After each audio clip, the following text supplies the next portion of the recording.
dalam Proklamasi 17 Agustus 1945, Revolusi Politik Bangsa Indonesia menyebutkan bahwa sebelum pelaksanaan Proklamasi Kemerdekaan Indonesia, para pejuang nasional lebih dulu melakukan beberapa persiapan.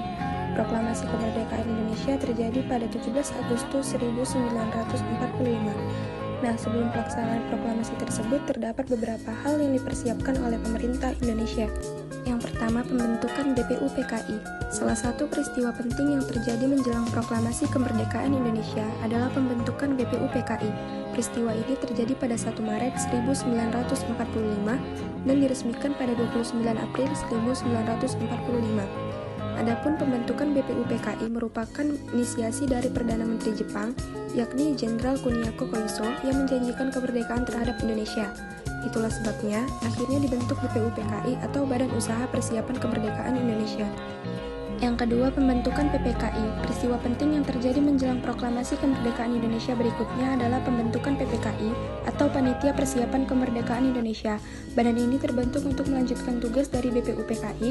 Adapun pembentukan PPKI terjadi pada 9 Agustus 1945 dan diresmikan di kota Ho Chi Minh, Vietnam oleh Jenderal Terauchi. Peresmian tersebut turut dihadiri oleh Soekarno, Muhammad Hatta, serta Rajiman Yudhoyoningrat. Yang ketiga, pengeboman Hiroshima dan Nagasaki. Peristiwa penting yang terjadi menjelang proklamasi kemerdekaan Indonesia selanjutnya adalah pengeboman Hiroshima dan Nagasaki oleh pihak sekutu. Bom di Hiroshima, Jepang jatuh pada 6 Agustus 1945, sementara itu menyusul di wilayah Nagasaki pada 9 Agustus 1945. Pengeboman bom tersebut membuat kekalahan Jepang terhadap sekutu mulai terlihat. Terlebih lagi, pada 14 Agustus 1945, Jepang menyatakan menyerah tanpa syarat terhadap sekutu di kapal USS Missouri.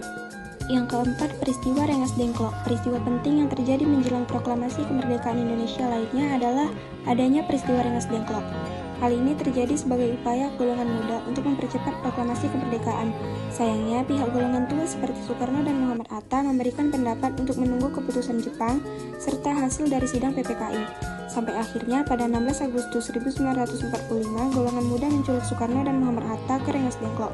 Tujuannya tak lain lagi adalah untuk mendesak agar mereka berkenan menyegerakan proklamasi kemerdekaan Indonesia.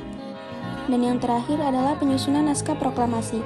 Pada 16 Agustus 1945, sekembalinya Soekarno dan Muhammad Hatta dari Rengas Dengklok, naskah proklamasi mulai disusun. Adapun peristiwa penyusunan tersebut di kediaman Laksamana Muda, Meda Tadashi, Jalan Imam Bonjol nomor 1 Jakarta Pusat. Selanjutnya naskah tersebut diketik oleh Sayuti Melik. Demikian informasi berkaitan dengan peristiwa-peristiwa penting yang terjadi menjelang proklamasi kemerdekaan.